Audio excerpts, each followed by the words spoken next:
Warahmatullahi wabarakatuh. Salam sejahtera bagi kita semuanya. Shalom. Om Swastiastu.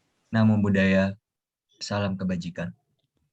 Yang terhormat Bapak Dr. Muhammad Khalid MSc Eng, Bapak Adam Febrianto Nugraha, PhD, Ibu Yuli Amalia Husni PhD, dan Bang Adrian, selaku pembina Green Polymer Technology Student Chapter Universitas Indonesia. Yang kami hormati Bapak Suharso dari PT Chandra Asri Petrochemical sebagai pembicara pada seminar siang hari ini, serta panitia dan hadirin yang telah hadir pada siang hari ini. Selamat siang dan selamat datang kami ucapkan kepada hadirin dalam acara Monthly Seminar GPTech SCUI pada hari ini, Sabtu 11 April 2021.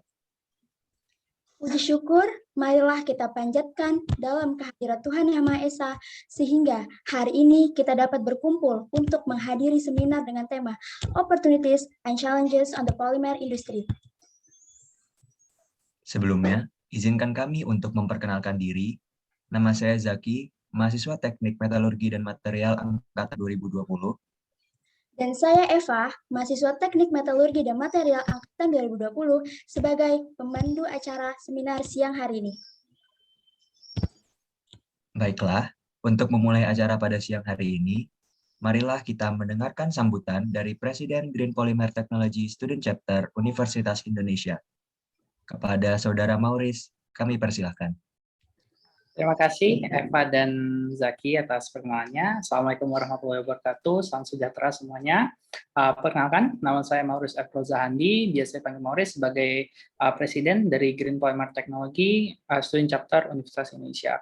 Mungkin nggak akan lama-lama, cuma ingin sekedar memberi apresiasi kepada semua supervisor dan semua kepada Pak Suharso dan juga semua audiensi yang sudah datang dan meluangkan waktunya untuk mendatang ke acara webinar hari ini.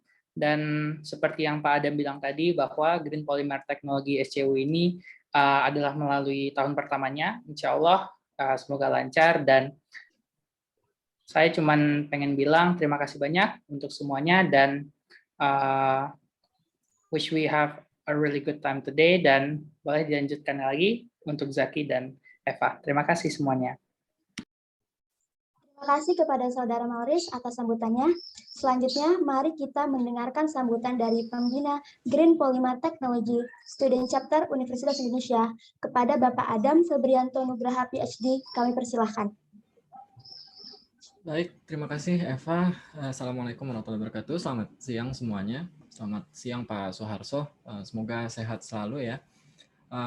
Terima kasih banyak Pak untuk kesempatannya hadir di kesempatan kali ini mengisi seminar ya. Sebagaimana yang Pak Khalid titipkan. Jadi memang Pak Khalid menitipkan kepada saya dan teman-teman GPTech ini untuk sebagai IO lah, penyelenggara. Dan ini juga seminar kali ini menjadi mata kuliah kuliah umum gitu ya, dan wajib untuk mata kuliah para mahasiswa yang mengambil mata kuliah material polimer gitu. Jadi di sini banyak sekali yang semangat belajar, insya Allah Pak. Nanti mudah-mudahan insight yang Pak Suharso bawakan itu benar-benar bisa menjadi menambah wawasan gitu. Jadi kemarin kita sudah belajar teorinya di kelas gitu. Jadi lebih terbayang gitu apa yang bisa kita lakukan, atau kira-kira prospek di industri itu seperti apa, kerjaannya nanti seperti apa gitu kan. Ilmunya bisa diterapkan di mana. Jadi mudah-mudahan dengan seperti ini menambah semangat belajar tentunya pastinya, karena di kelas saja itu juga belum cukup, pastinya harus digali lebih dalam gitu kan, dan menambah wawasan tentunya. Baik, mungkin itu saja dari saya. Oh iya, terima kasih juga untuk teman-teman GPTech Student Chapter yang sudah menyiapkan segala publikasi dan teknis yang diperlukan. Saya sangat apresiasi, luar biasa. Meskipun muda tapi cepat gitu ya pertumbuhannya. Mudah-mudahan bisa terus berjalan dengan baik. Baik, sekian dari saya. Mudah-mudahan nanti diskusinya bisa berjalan dengan meriah juga. Baik, wassalamualaikum warahmatullahi wabarakatuh.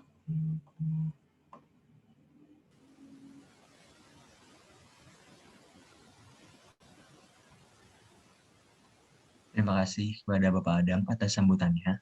Selanjutnya kita akan mendengarkan materi dari narasumber kita pada siang hari ini, yaitu Bapak Suharso selaku Polymer Technical Service Manager di PT Chandra Asri Petrochemical. Baiklah, kepada Bapak Suharso, waktu dan tempat kami persilahkan.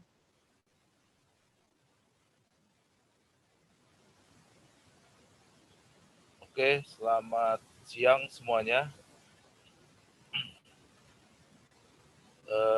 Kedengeran ya suara saya ya? Jelas, Pak. Siang, Pak. Siang ya. Oke, terima kasih kepada panitia GTEC Pak ya, terus juga Pak Adam ya.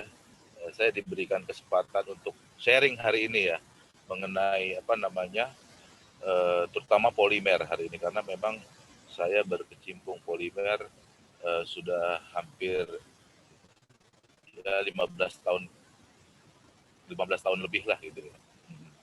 Jadi hari ini sebenarnya sharing aja sih di dunia industri itu seperti apa sih itu polimer gitu ya.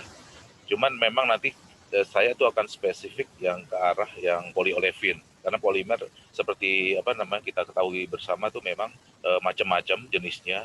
Nah, mudah-mudahan sharing saya ini nanti bermanfaat buat audiens yang kebanyakan mahasiswa ya Pak di sini Pak, ininya mahasiswa-mahasiswi gitu ya. Jadi bisa mendapatkan gambar apa, terus mutualnya gitu. Mudah-mudahan dapat view ke sini tuh. Nah, itu sebenarnya penting tuh, yang nge-link antara akademik dengan praktisi yang terjadi sehari-hari gitu. Jadi memang banyak tuh ternyata ya di di lapangan tuh ya ada yang ilmunya malah nggak kepake gitu. Nah ini mudah-mudahan nih kan kalau ini memang udah spesifik ya di jurusan metalurgi bagian polimer, yang mudah-mudahan nanti bisa bisa menjadi suatu kayak inilah view ya, jembatan kalau nanti tuh di dunia kerja seperti apa gitu.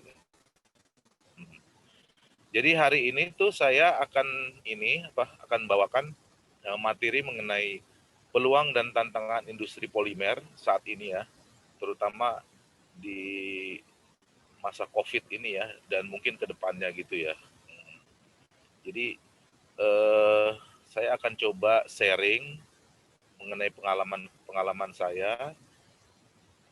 Nanti gimana ya? Ininya diskusinya, atau diinterrupt atau tunggu satu session atau tunggu selesai ya? Ininya nih. Moderator bisa diinfokan ya? Untuk pertanyaan nanti akan diajukan setelah selesai presentasi, Pak. Oh gitu ya, setelah presentasi ya. Oke. Jadi saya mulai dengan judul peluang dan tantangan industri polimer. Jadi outline-nya hari ini mungkin saya sampaikan sebagai berikut.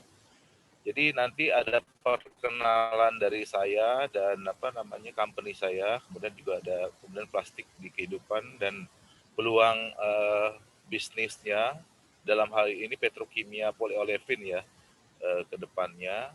Terus kemudian teori singkat polimer yang mungkin audiens sudah hafal semua lah, udah jago teorinya lah, ini cuman sekedar singkat aja gitu. Kemudian ini yang penting nih, aplikasi dan proses pembuatan bahan jadi.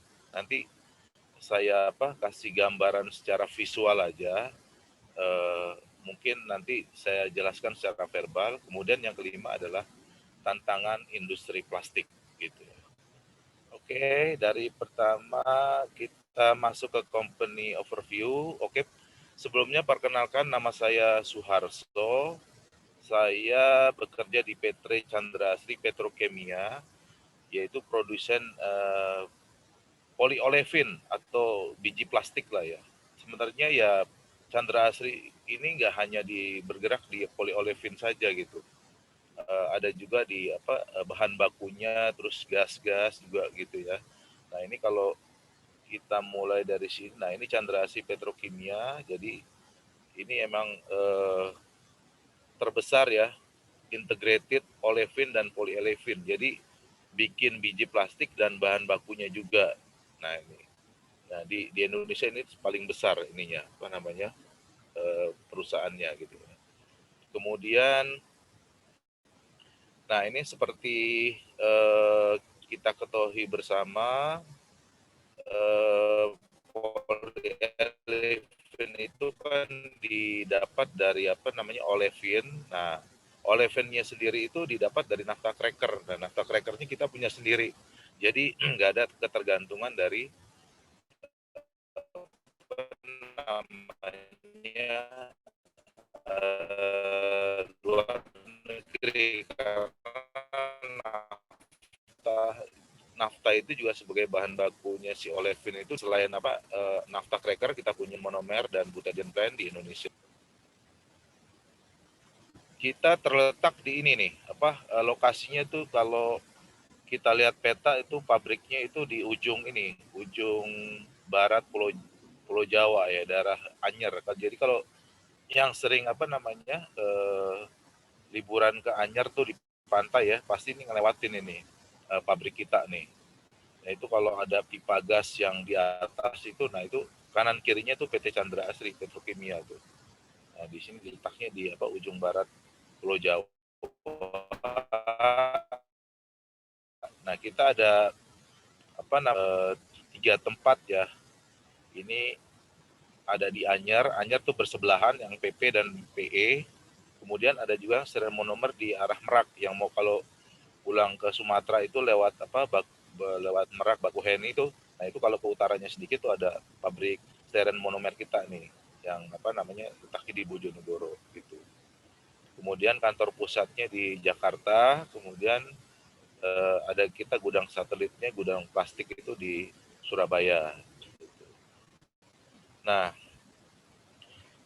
yang memiliki apa namanya PT Chandra Asri itu ada beberapa pihak. Ada Barito Pacific Group 41%, jadi lokal. Ini punyanya Pak Prayogo Pangestu ya. Kemudian Siam Semen SCG dari Thailand 30%, dan kalau yang sering main saham tahulah. Nah, sisanya publik ya gitu ya. TPIA tuh ininya, kodenya tuh ya. Kalau mahasiswa sekarang kelihatannya udah aktif main saham tuh. Nah, oke, kemudian nah ini produksinya tadi saya udah katakan, selain biji plastik kita juga memproduksi ini nih olefin ya. Olefin tuh bahan bakunya. Dalam hal ini tuh ada etilen dan propilen gitu. Nah, etilennya itu sekitar 860.000 kiloton, 860.000 ton per tahun ininya ya. Kemudian si bahan bakunya lagi propilen 470.000 ton per tahun, kemudian pegas 400.000 ton per tahun, kemudian ada juga yang butadiene ya. Nah, kemudian yang biji plastiknya kita ada yang polyetilen sekitar itu 736.000 ton per tahun, kemudian polipropilen 590 ton per tahun, kemudian styrene monomer 340.000 ton per tahun, kemudian butadiene 160.000 ton per tahun gitu. Jadi Chandra Asri itu nggak hanya bikin biji plastik aja, jadi bikin bahan baku untuk biji plastik. Nah, itu nggak hanya dikonsumsi sendiri, kita juga jual ke pabrik PVC juga, polyvinyl chloride. Nah, itu bahan bakunya kan juga ada dari etilen gitu. Atau juga bahan baku cat ya, yang apa namanya akrilik itu kan ada juga bahan bakunya itu dari propilen dan etilen gitu. Oke, saya lanjut. Jadi perkenalan apa Chandra Asri seperti itu. Nah, ini view-nya ya di apa namanya di pinggir pantai. Kita memang di pinggir laut, karena nih kenapa ditaruh di apa namanya di bagian barat? Karena tuh itu kalau di bagian barat ini itu pantainya, kalau yang apa namanya sebelum Anyer itu lautnya dalam gitu ya. Makanya itu tanker-tanker tuh gampang ini ngerapat di sini. Jadi itu kayak inilah apa namanya, pinggir pantai tapi pantainya itu langsung dalam, menjorok gitu. Jadi strategis untuk ini apa namanya, kapal untuk merapat gitu, tanker-tanker di sini nih. Ini adalah bahan baku dari Chandra Asri ya. Nah ini tempatnya strategis untuk apa namanya, sandar kapal. Nah kalau biasanya kan pantai itu landai gitu kan ya, ada apa namanya,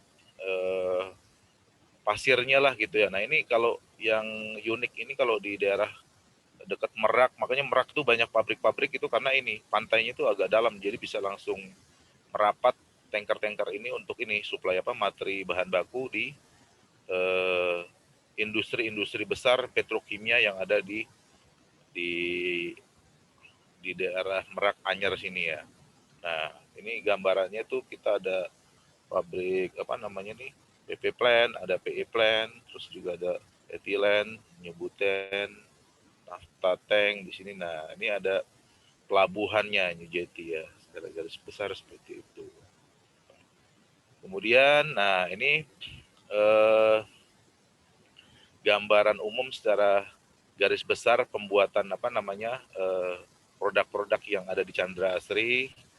Jadi sebenarnya ini apa aslinya itu sebenarnya itu kan dari ini tuh apa namanya, dari minyak bumi. Jadi sumber materialnya dari minyak bumi gitu. Kemudian nanti di refinery, dan di refinery ini kita nggak ada nih, yang punya Pertamina gitu. Di refinery, nah nanti ada apa namanya, bensin, ada solar, ada premium, terus ada juga aspal. Nah salah satunya ada nafta gitu. Nah naftanya ini nanti dijual ke Chandra Asri. Nah, dijual ke Chandra Asri, kemudian nanti di Chandra Asri diolah dari nafta ini ada beberapa produk tuh, ada etilen, ada propilen, ada paigas, ada yang lainnya juga. Nah, yang untuk bagian polimerisasi ini itu adalah propilen dan etilen. Gitu.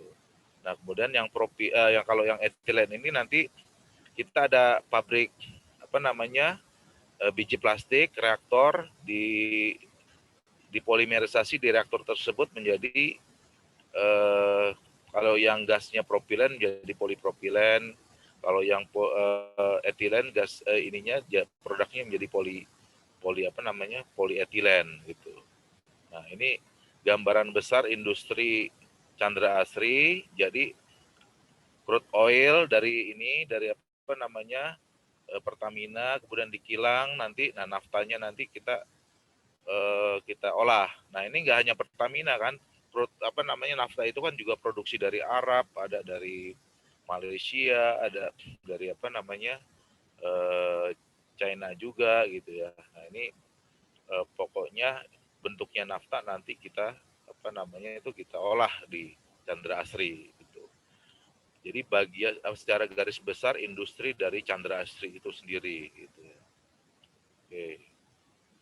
Nah ini seperti yang saya tadi udah sampaikan, jadi bahan baku yang diolah sama Chandra Asri itu adalah nafta gitu ya. Nah ini kalau di refinery seperti ini ya gambaran besarnya ya. Oke lanjut. Nah Chandra Asri sendiri seperti yang tadi saya sudah katakan, produksinya ada biji plastik yang namanya polipropilen gitu. Nah ini ada yang jenisnya homopolimer, homo PP, random PP, terus blok polipropilen, blok popo polipropilen. Nah aplikasi ini macam-macam gitu ya. Ada juga yang buat film, ada juga yang buat extrusion, jadi injection, ada juga yang injection molding gitu. Jadi polipropilen itu sendiri itu banyak aplikasinya gitu ininya. Kita nggak hanya bikin satu grade aja, ini ada beberapa grade. Contohnya ada film aja itu ada beberapa grade gitu, ada BOPP grade, ada CPP grade, ada infrared IPP grade gitu. Kemudian extrusion itu ada juga yang buat karung, buat sedotan, buat apa gelas aqua nih, gelas apa namanya, air mineral. terus juga extrusion laminasi, kemudian fiber. Fiber itu ada, fiber itu kayak benang gitu ya. Nah itu dia contoh produknya adalah tuh kayak tali tambang tuh. Nah itu disebut monofilamen. Multifilamen tuh fiber kayak baju kita tuh sebenarnya kan ada ini kan, ada serat-serat ini. Cuman bukan ini ya, bukan PP, dia polyester. Baju kita sebenarnya itu gabungan antara si serat kapas dan ini serat polyester. Makanya kalau dilihat di mau disetrika itu di bagian belakangnya itu kan ada berapa persen polyester blended. Nah, blend antara si woven kapas dengan si polyester. Nah, itu juga bagian dari plastik, cuman bukan polipropilen ya, itu polyester. Nah, ini non woven yang sekarang lagi sering ditemui ya, kayak masker. Nah, masker ini tuh kan dari non woven. Nah, itu juga dari ini polipropilen tuh. Kemudian goodie bag untuk pengganti ini, kantong kresek. Nah, itu juga dari ini, dari dari plastik dari polipropilen juga. Nah, gitu. Nah, kemudian ini injection molding. Nah, injection molding seperti yang mungkin udah banyak yang tahu ya, injection molding tuh buat bikin ember, buat bikin elektronik, juga buat alat-alat alat-alat otomotif gitu ya, buat kebutuhan rumah tangga. Nah, ini aplikasinya kita ada di berbagai macam aplikasi. Nanti di belakang nanti saya jelaskan secara garis besar aja gitu ya. Oke, kemudian ada juga, nah ini kita bikin polyethylene, LLDPE dan HDPE. Jadi polyethylene sendiri itu sebenarnya banyak. Ini ada 3 ya. Ada 3 jenis gitu ya. LLDPE, HDPE, dan sebenarnya LDPE di sini. Nah, cuman Chandra Asri itu hanya buat yang LLDPE dan HDPE. Nah, aplikasinya juga macam-macam ini. Ada yang film, ada yang juga extrusion. Nah, extrusion itu ada yang buat pipa, ada yang buat monofilamen, ada juga yang buat injection molding, ada juga buat blow molding, botol-botol gitu ya. Terus juga roto molding, tangki-tangki air gitu ya. Terus juga wire and cable. Jadi yang pengen saya sampaikan di sini, sebenarnya ya biji plastik itu aplikasinya tuh luas sekali. Jadi nggak hanya terbatas kalau bicara di medsos sekarang di berita-berita gitu kan ya, kresek, hanya kresek. Wah, itu cuma salah satunya aja nih. Yang sebenarnya itu banyak ini aplikasi dari polimer gitu. Nah, ini industrinya juga sendiri-sendiri punya karakteristik yang unik gitu ya ininya. Oke. Nah, lanjut kita plastik dan peluangnya gitu ya. Jadi masuk ke chapter berikutnya mengenai plastik dan peluang bisnis polimer di saat ini ya, ininya nih. Nah, kalau bicara plastik kan pasti ini orang ngelihatnya hanya yang begini-beginian aja nih, kantong kresek nih kan. Nih ya. Jadi di mindsetnya seperti ini gini. Padahal sebenarnya itu yang namanya plastik atau polimer itu berbagai macam ini, berbagai macam produk dan berbagai macam ini aplikasinya ini. Nah, contohnya ini ya. Ini dalam kehidupan sehari-hari aja lah. Kita dari aktivitas kita dari bangun pagi sampai tidur lagi itu ya isinya tuh polimer, plastik semua gitu. Contohnya nih, bangun tidur ada waker gitu ya, jam waker. Ini kan dari plastik ininya nih. Material-materialnya, kacanya juga ini sebenarnya plastik juga nih. Ada yang PET, ada yang polikarbonat ini kan ininya. Jadi kacanya ini karena kalau kaca beneran itu gampang pecah, nah hebatnya plastik kan tuh bisa ini meniru produk yang sudah existing gitu. Nah, ini menarik sekali ini gitu. Jadi jam waker aja tuh terbuat dari plastik ini gitu. Kemudian mandi apalagi Mandi pakai sabun yang sekarang sabunnya sabun cair, sikat gigi, terus kemudian apa sampo, itu botol-botolnya itu semua dari plastik tuh kan ininya. Itu dari apa namanya polimer. PP, polietilen, polipropilen gitu ya.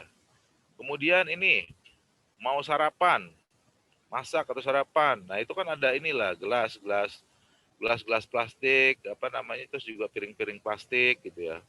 Nah, ini juga ini ya dari apa polimer gitu. Kemudian nih, yang mungkin yang nggak disadarin gitu ya, kemasan.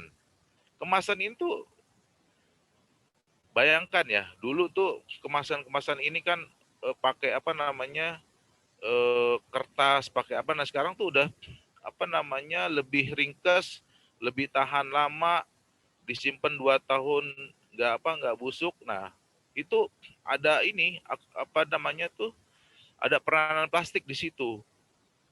Karena tuh lebih murah, kemasannya juga bisa lebih lama gitu. Gitu. Nah, ini yang nggak, nanti ada di bagian berikutnya nanti saya jelaskan kemasan ini tuh sebenarnya itu apa sih ininya kalau kita bedah gitu ya. Jadi biar audiens juga di sini tuh bisa dapat gambaran gitu. Jadi jangan hanya apa namanya memusuhi plastik secara membabi buta gitu. Sebenarnya yang ada di sekarang ini tuh plastik semua ininya. Jadi kalau misalkan konsisten mau musuhin plastik ya berarti ya habitnya tuh harus berubah semuanya nih. Nggak bisa ini gitu. Nah, kemudian baju. Baju ini juga tadi yang saya sebutkan nih kan. Ini baju ini nggak 100% pakai ini, pakai apa kapas gitu ya. Ini ada polyester di sini nih. Jadi kalau misalkan dilihat bahan itu, kalau ada labelnya itu atau ada spesifikasi produknya itu pasti atau kapas dengan ini, dengan apa namanya, dengan polyester. Nah, baju ini gitu. Jadi kalau kita teliti lebih dalam, ya ada ini, ada polimer gitu, ada plastik di situ. Oke, lanjut. Kemudian kalau habis itu bekerja atau belajar, ya pasti pakai, ada yang naik motor, ada yang naik mobil, otomotif gitu. Nah, ini juga plastik semua tuh isinya nih. Apa namanya? Motor ini dari bagian spion, dari bagian dashboardnya ini ABS gitu ya. Kemudian dari sadelnya ini PP blok kopolimer, aki motornya juga pakai ini PP kopolimer atau PP random kopolimer gitu. Nah, ini plastik juga ininya apa namanya dibuat di sini. Kemudian misalkan bekerja atau makan siang, kemasannya sekarang yang apa namanya tin wall yang bening-bening itu juga dari plastik gitu kan, atau yang apa kayak vacuum forming yang kayak kalau minumnya dia gelas plastik ini air mineral itu juga plastik itunya tuh ini ya bahan bakunya itu. Kemudian habis makan siang nyemil apa namanya beng-beng atau apa namanya keripik-keripik, nah itu kemasan itu plastik ini ya tuh. Kemudian belanja goodie bag sekarang, nah itu juga dari ini, dari apa namanya PP non woven gitu, masker gitu. Kemudian belanja apalagi itu kan, kalau masih di pasar tradisional tuh pasti pakai ini, masih pakai kantong kresek kayak gitu, nah itu pakai plastik lagi itu. Kemudian hiburan, handphone aja sebenarnya juga ada unsur plastiknya juga itu, ini ya, ada PS-nya, ada ABS-nya gitu ya. Kemudian tidur, ya tadi saya bilang kain itu sebenarnya ada polyester. Jadi memang sebenarnya kita nggak lepas dari plastik, habitnya kayak gitu sehari-hari gitu. Karena memang lebih praktis dan bisa menggantikan produk-produk yang tadinya gampang rentan, pecah, terus juga gampang sobek. Nah itu bisa digantikan dengan ya inilah dasarnya plastik tuh memang bisa menggantikan beberapa produk-produk yang konvensional gitu. Nah ini contohnya nih ya, evolusi kemasan ya. Kalau mungkin waktu orang tua kita dulu nih kita apa namanya lihat inilah nih, ini Coca-Cola nih ceritanya nih ya. Ini zaman dulu tuh pakai beling tuh kan, ininya gelasnya beling. Cuman kalau ke sini-sini kan coba kamu kita ini deh, kita kita perhatiin deh.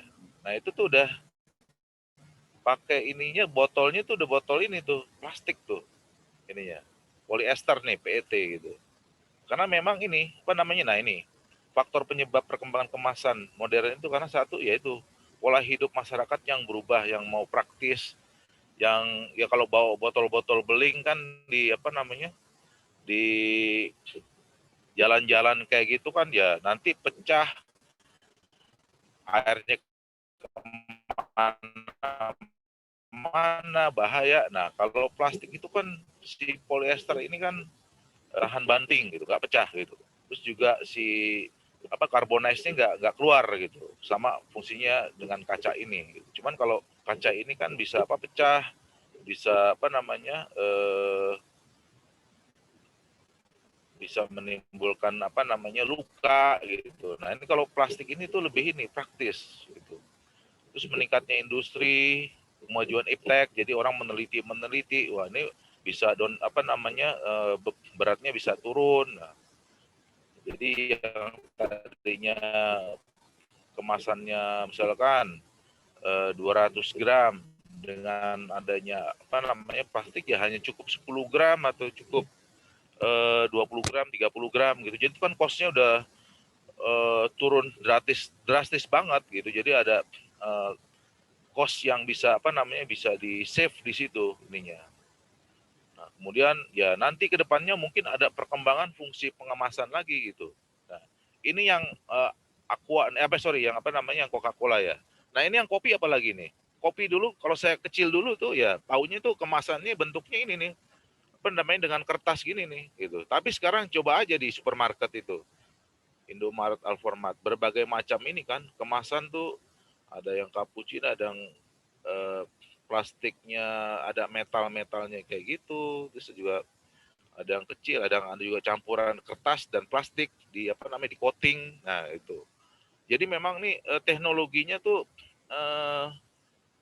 sangat sangat agresif gitu.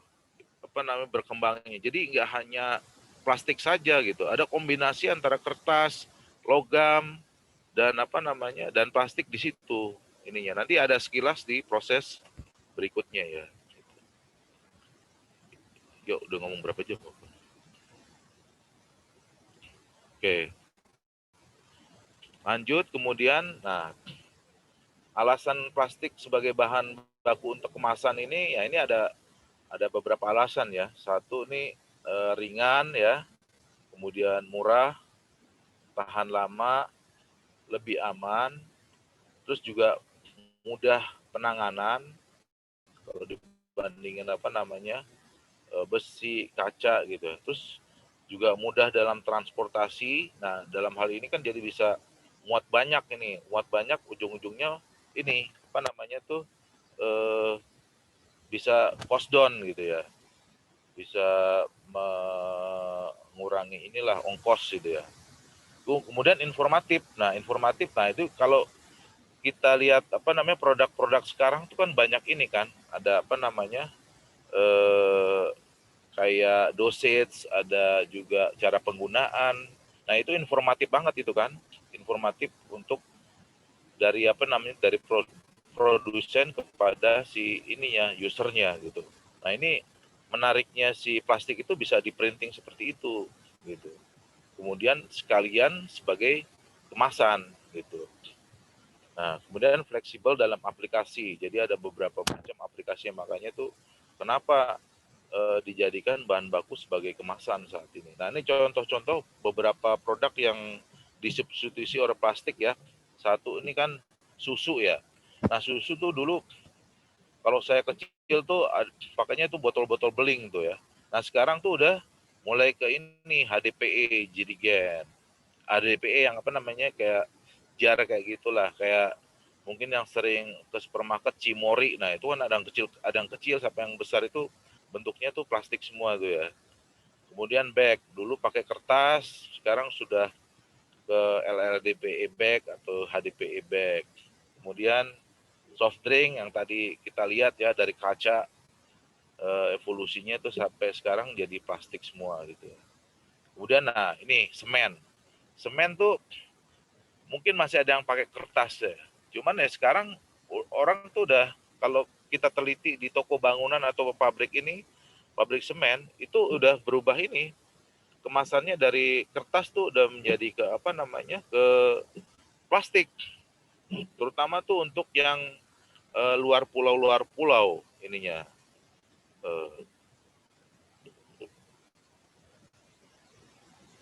Luar pulau ininya. Kemudian diapers. Nah dulu nih Pampers gitu ya. Pampers itu dulu orang pakainya ini apa namanya kayak kain gitu. Nah sekarang coba, mohon maaf yang wanita ya, itu yang bayi ya kan, itu udah semuanya pakai ini kan diapers semua tuh ininya. Nah itu juga ada ini unsur apa namanya polyolefin atau polimer di situ. Dalam hal ini polipropilen itu buat aplikasi non-woven. Jadi yang pengen saya sampaikan, ya ternyata apa namanya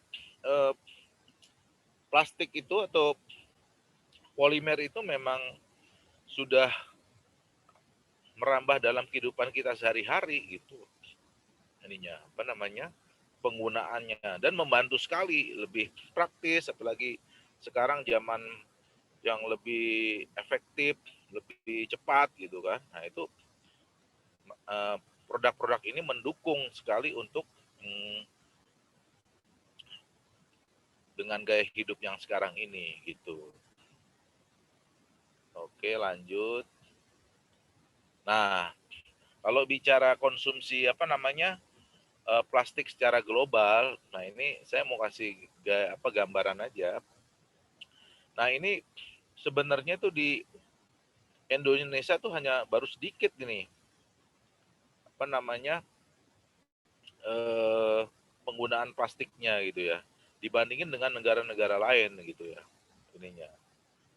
Jadi kalau misalkan ada ribut-ribut masalah plastik gitu ya, fokusnya di Indonesia aja. Kalau secara ini, secara apa namanya, secara konsumsi masyarakatnya per kapitanya itu ya cuman masih dikit ini gitu ya, dibandingin dengan yang Korea tuh ya, banyak sekali nih, Jerman gitu ya gitu. Cuman kan kalau di medsos kelihatannya sudah apa namanya, sudah kayak kebakaran jenggot aja lah gitu, musuh kayak gitu, padahal kita sebenarnya apa namanya cuman sedikit konsumsinya tuh di kalau dibandingin sama dunia gitu, dibandingin dengan fungsinya tuh ya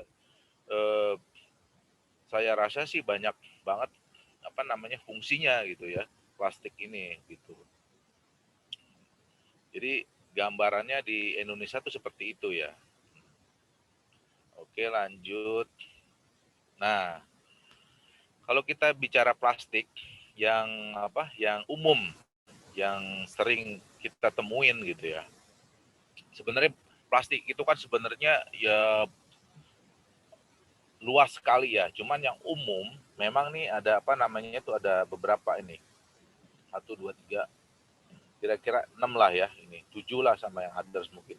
Nah ini sifat-sifat plastik itu kalau dibandingin dengan apa produk-produk yang konvensional. Nah satu dia kuat, ringan, fleksibel, tahan lama. Kemudian fleksibel dalam warna, nah bisa dibuat bening, bisa dibuat berwarna, kemudian bisa dibentuk macam-macam, ada yang tebal, ada yang tipis gitu. Kemudian juga mempunyai kekuatan mekanik material yang cukup dari sisi tensile, terus juga daya sobek, impact, kemudian yang terakhir ada isolator yang baik.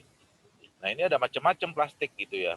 Jadi di apa namanya di industri di lapangan itu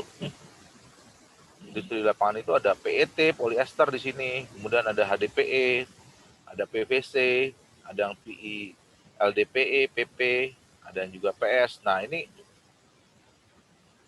tanda ini maksudnya itu gampang di recycle gitu nih, mudah di recycle gitu.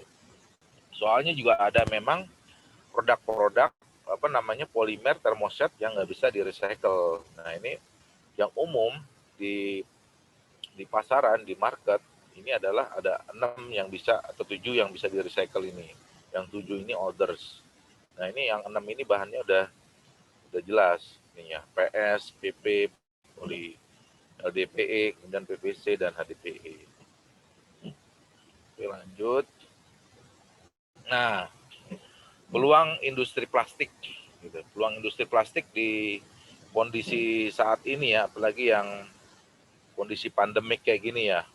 Nah, orang di mana membutuhkan beberapa satu alat-alat medis buat vaksin, masker, buat tutup ini apa namanya kepala ini, kemudian juga baju ini APD. Nah itu juga semuanya itu dari ini, dari plastik gitu, dari apa namanya, dari polimer, dari apa namanya, dari ya kalau dibilang plastik lah gitulah. Polimer ya sebenarnya ada disebut plastik karena dia bisa di apa namanya dipanasin dan balik lagi gitu.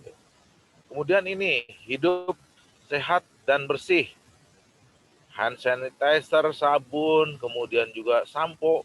Nah itu kan kemasannya sekarang itu pakai botol-botol. Nah botol itu kan botol plastik gitu kan.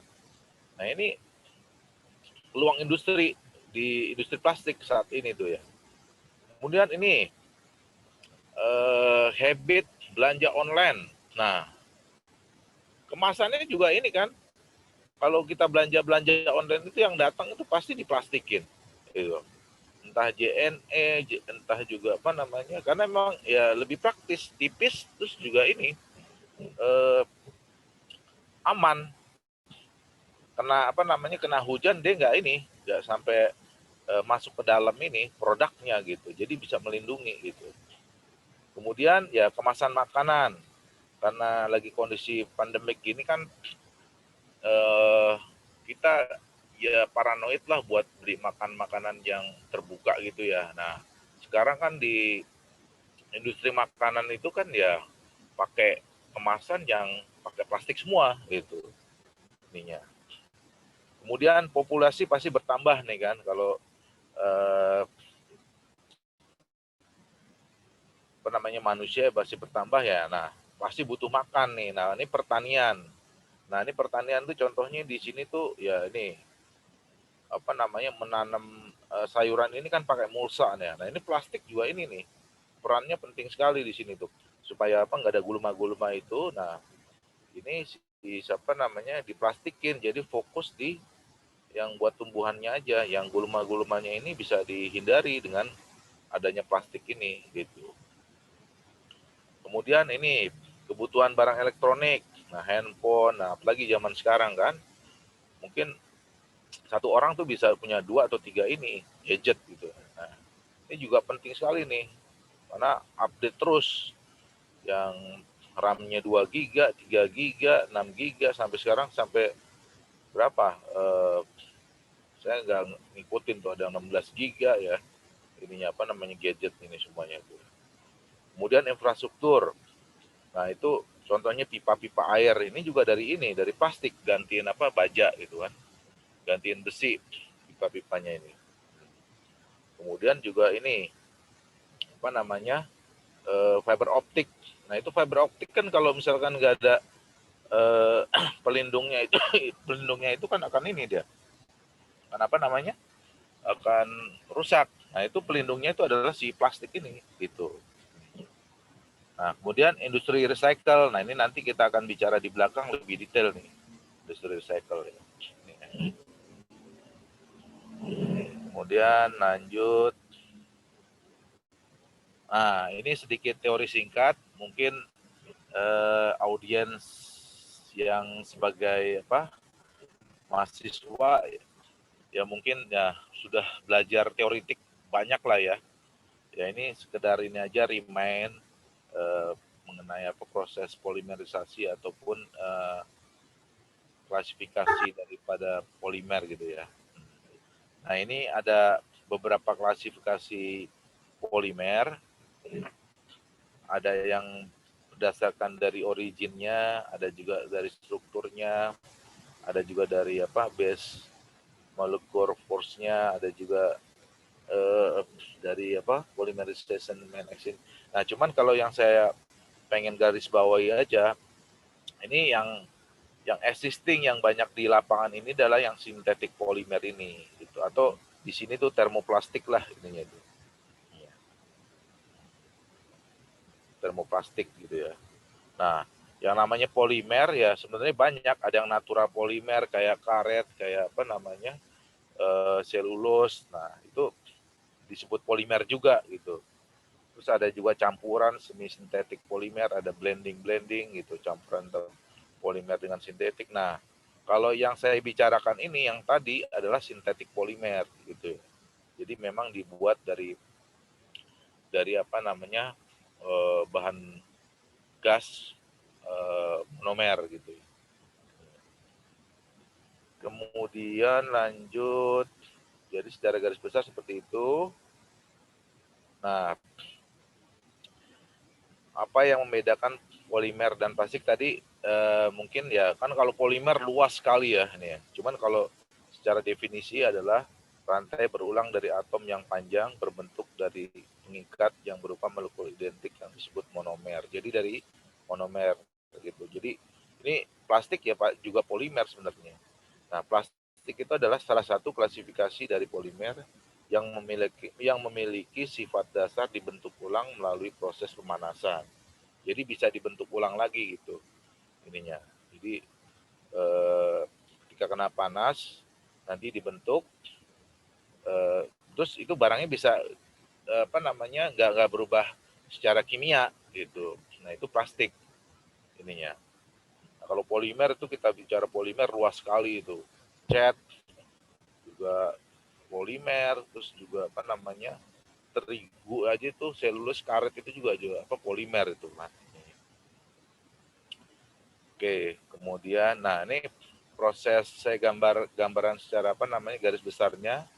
Polimerisasi itu adalah proses bereaksinya molekul monomer bersama dengan reaksi kimia untuk membentuk 3 dimensi jaringan atau rantai polimer. Nah, ini monomer ini gas. Nah, ini tangki gas saya gambarkan ya di sini ya, biar secara visual tuh bisa ngerasain ya. Kemudian ini dimasak atau diolah dengan adanya katalis, energi. Nah, ini di dalam reaktor sini, ini tungku. Nah, ini gambarannya reaktor nih, reaktor kimia lah di sini ya. Jadi dari gas masuk ke reaktor ini, kemudian nanti jadilah plastik. Jadi biji. Jadi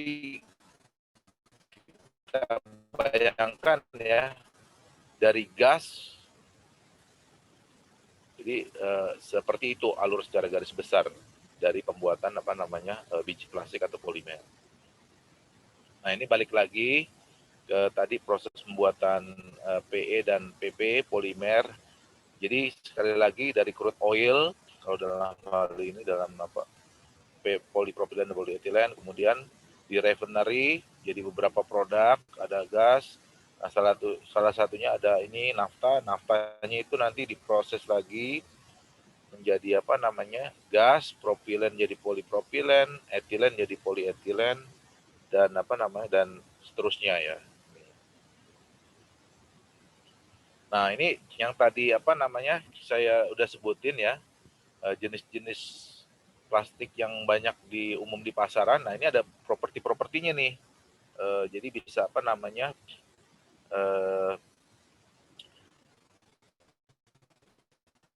bisa dijadikan suatu reference ketika mau memilih produk jadinya seperti apa gitu. Nah, ini ada beberapa kelebihan-kelebihan seperti nih, ada clarity-nya. Nah, ini lebih clear si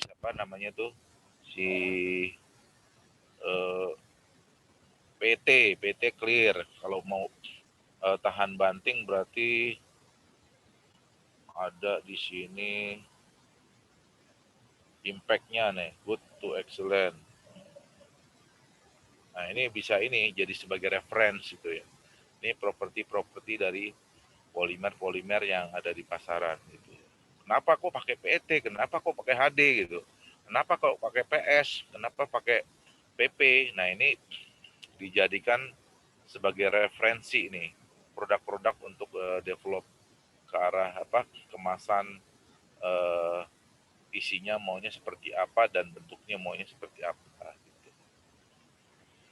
Oke, nah lanjut, ini adalah aplikasi-aplikasi serta proses pembuatan yang tadi dari biji plastik menjadi barang jadi plastik gitu ya.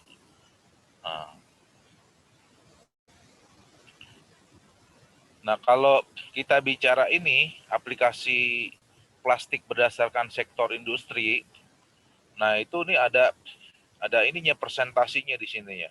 Packaging. Nah, packaging itu besar sekali nih porsinya. Nah, packaging dalam hal ini tuh bisa packaging buat makanan, buat sabun, buat buat susu ya dan lain sebagainya ya, packaging itu ya. Kemudian dikonstruksi. Nah, dikonstruksi juga besar sekali nih. Ini ya. Terus juga consumer good gitu ya. Ini juga banyak sekali nih. Kemudian otomotif gitu ya. Kemudian juga elektronik gitu. Terus juga agriculture buat pertanian, ada medical device, kemudian juga furniture dan ini ya. Jadi ada berdasarkan sektor industri itu paling banyak adalah di kemasan gitu. Nah, ini kita coba mau lihat satu-satu nih. Seperti apa sih proses produksinya kemasan gitu ya. Terus kemudian di infrastruktur seperti apa sih, di kesehatan seperti apa sih, di pertanian seperti apa gitu ya. Nah, ini contohnya ada di sini ya. Nah, ini kita balik lagi ke kemasan ya. Coba nih kemasan kita coba breakdown lebih detail. Nah, ini kalau kemasan di industri yang sekarang ini itu bahan bakunya tuh macam-macam tuh. Ada yang masih dari kertas, ada juga yang dari logam, ada juga yang dari plastik.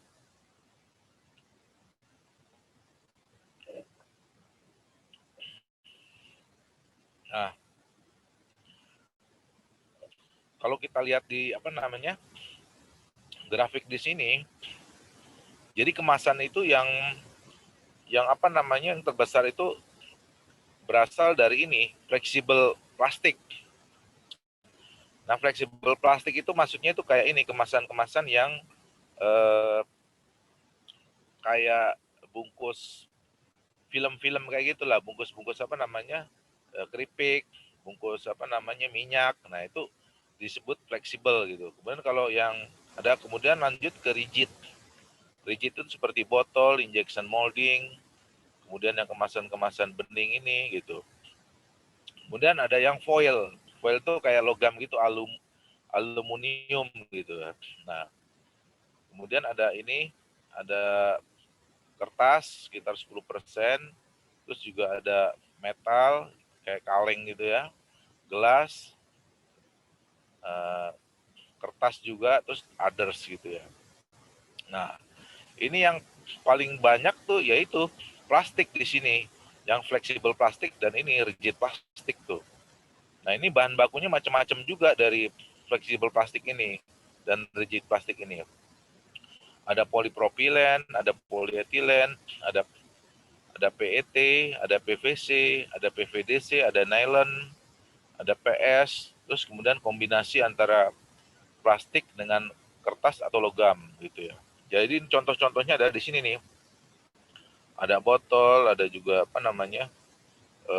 kemasan-kemasan di sini ya. Terus juga ada injection seperti ini. Nah, ini nih. Contohnya nih kalau rigid packaging ya. Botol juga injection. Nah, kalau yang flexible packaging ini kayak bungkus-bungkus ini yang mudah dibentuk lah ya ininya. Oke. Lanjut. Nah, dari proses pembuatan kemasan plastik itu sebenarnya ya dia ada dibagi dua tadi ya. Satu yang rigid packaging, kemudian satu yang flexible packaging. Nah, kalau rigid packaging itu terbagi dari beberapa macam nih. Ada injection molding, ada blow molding, ada thermoforming. Kemudian kalau yang flexible packaging, laminasi. Laminasi itu sebenarnya ini Jadi kayak menempelkan film satu dengan lembaran film satu menjadi satu kesatuan yang bisa mengcover properti-properti yang bisa menahan isi dari kemasan ini buat tahan lama gitu, dan terjagalah safe gitu ya. Nah, kalau yang rigid packaging tuh ada yang botol injection, yang gelas tray, atau yang wadah buat wadah es krim gitu ya. Nah, kalau laminasi ini ya contohnya ini keripik-keripik ini gitu ya. Nah, ini dari sisi proses pembuatan ini dibagi dari rigid packaging dan jadi flexible packaging.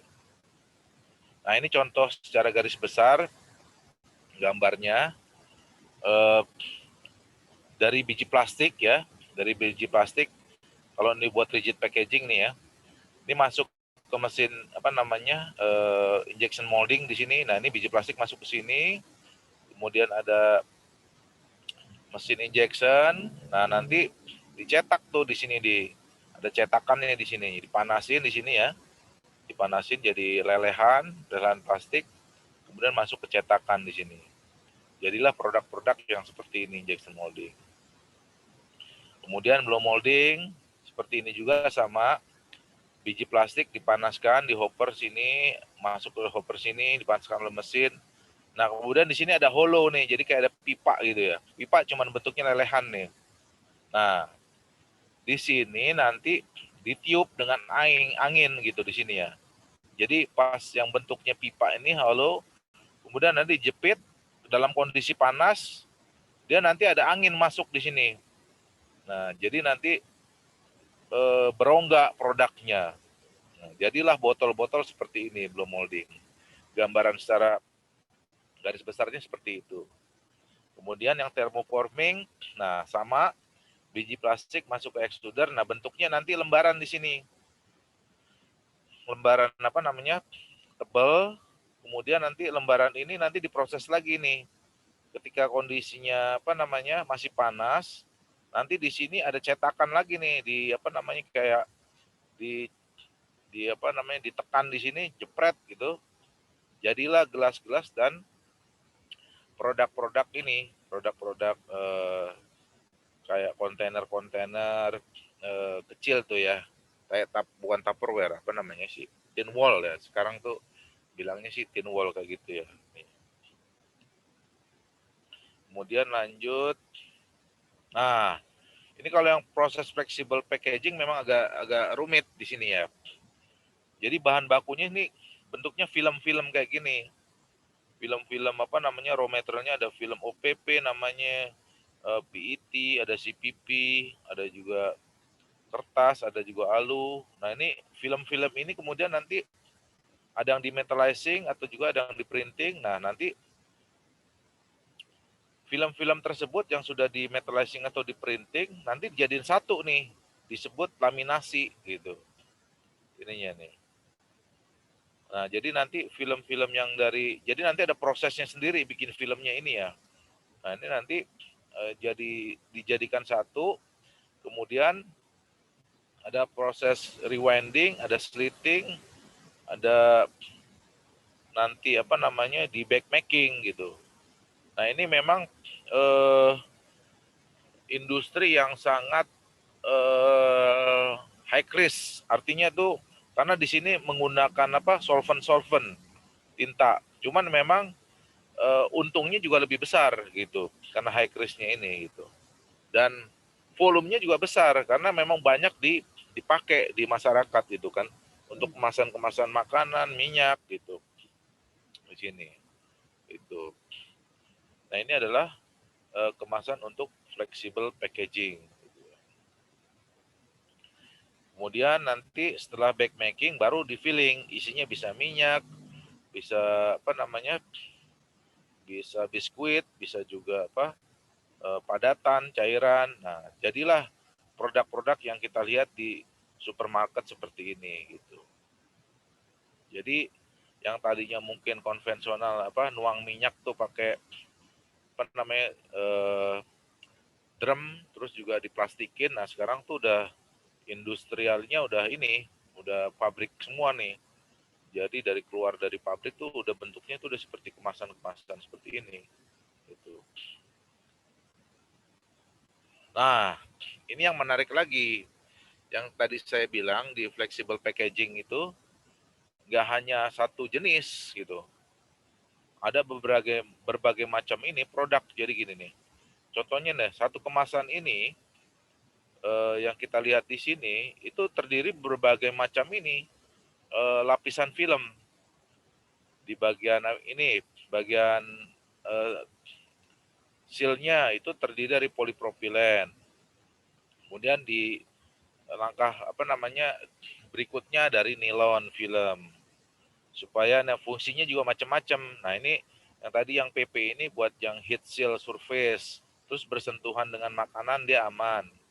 Kemudian kalau nylon itu buat daya tahan terhadap abrasifnya tinggi. Jadi supaya ini menahan korosif gitu ya. Ada serangan-serangan dari udara, dari bisa ditahan di sini sama nylon. Kemudian alufoil di sini juga barrier gas. Nah, ini buat kalau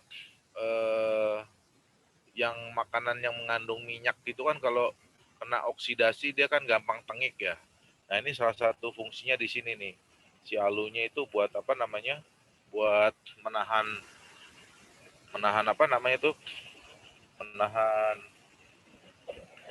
gas gitu ya ininya. Kemudian polyester. Nah, ini fungsinya tuh dia gampang di print. Nah, ini juga menghasilkan ketahanan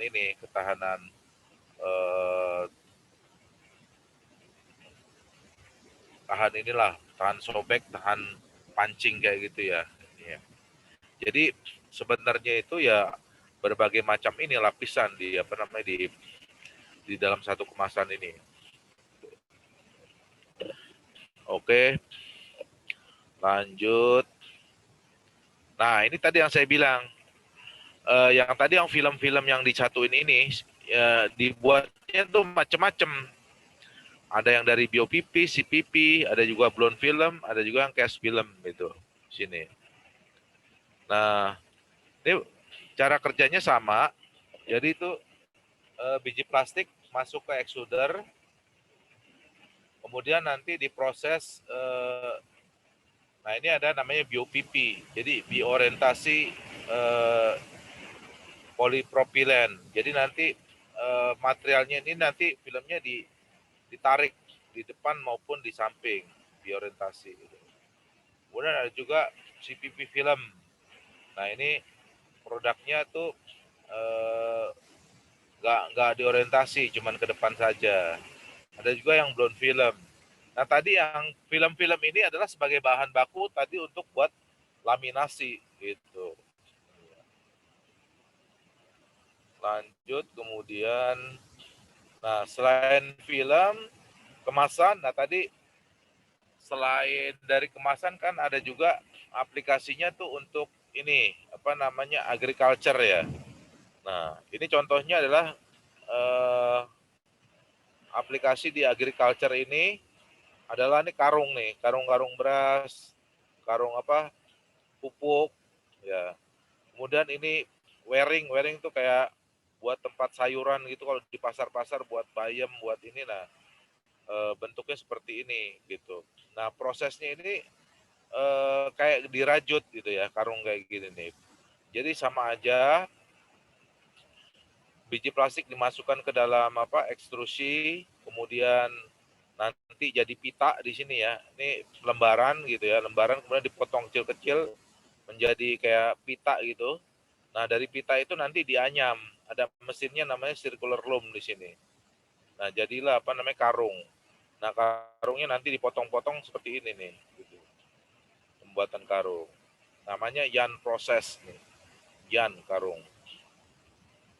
Kemudian ada injection proses. Ini mungkin lebih familiar ya. Ini mah produk injection, karena sering kalau di pameran-pameran tuh ada lah. Ini gampang.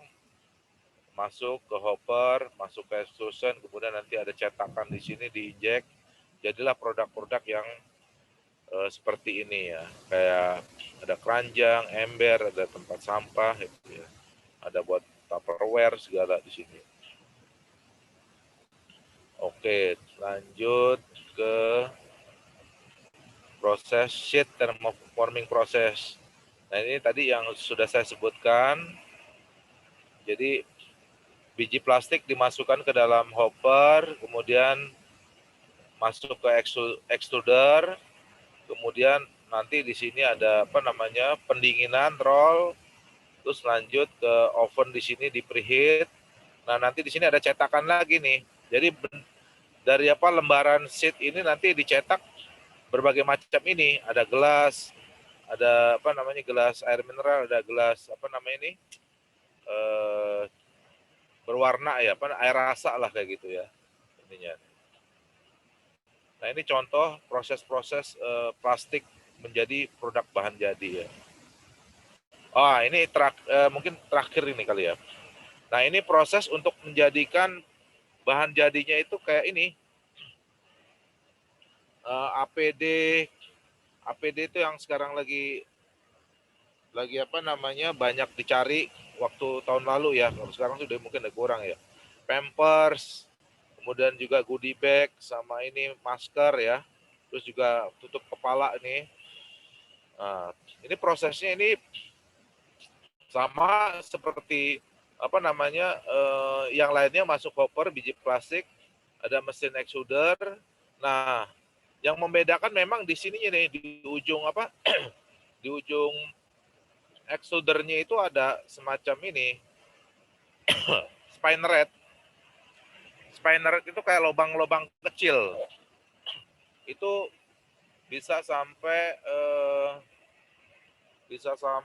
ribuan ini ya, ribuan lubang itu. Jadi bayangkan aja jadi kayak rambut gitu, nanti keluar jadi rambut kayak serat. Nah, seratnya ini nanti ngumpul di sini, ditampung, jadi kayak kapas gitu. Nah, karena dia plastik, nanti kapas tersebut nanti dipres dengan roll panas di sini. Jadilah kayak lembaran ini, lembaran kain gitu. Nah, itu dia sebut non-woven. Nah, ini seperti ini nih. Nah, ini dari plastik gitu. Dibentuk seperti apa namanya kapas, serat-serat di sini oleh apa namanya panas dan ujungnya itu spinneret namanya. Kemudian dipres dan jadilah apa namanya lembaran non-woven. Dan yang aplikasinya banyak, buat goodie bag, buat diapers, buat apa pakaian APD, kemudian juga masker, ada juga tutup kepala itu ya. Kemudian lanjut. Nah, terakhir yang umum mungkin ini adalah blown film. Blown film proses tuh. Nah, ini kalau yang banyak tuh buat kantong-kantong kresek, terus juga buat kantong ikan di sini ya. Nah, itu prosesnya blown film. Nah, itu ada dua proses. Ada yang dari bawah ke atas, pendinginannya oleh coolingnya oleh udara. Ada juga yang pendinginannya oleh air gitu ya. Nah, ini yang umumnya tuh dipakai tuh PE blown film, polietilen gitu ya. Yang ini yang banyak.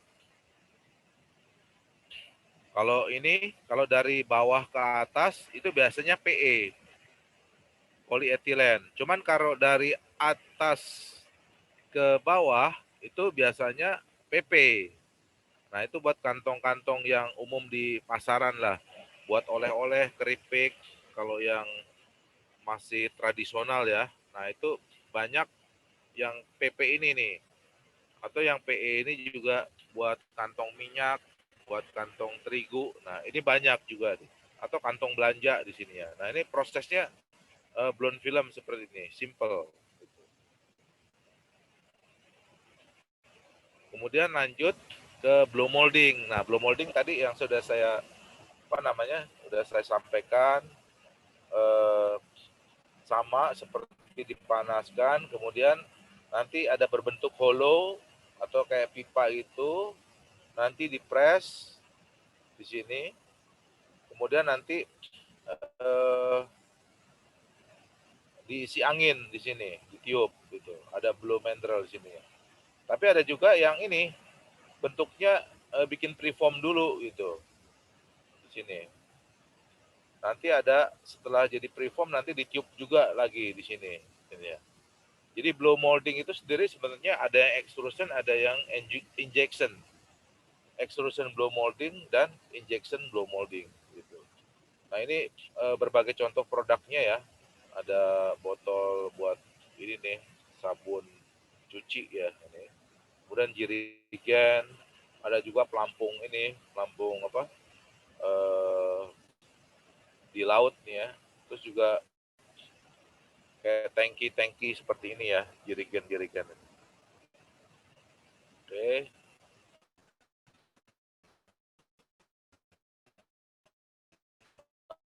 Nah, terus kemudian selanjutnya ini follow aja biasa gitu ya. Sorry. Jadi masuk. Nah ini kayak bikin apa? Di ujung dainya itu bentuknya kayak semacam apa namanya lubang begitu ya. Nah kemudian dikuling dengan air, jadilah kayak lubang seperti ini nih, pipa seperti ini. Ini simple prosesnya untuk pembuatan pipa ini dibandingin buat yang lainnya gitu. Cuman memang produknya besar-besar sekali.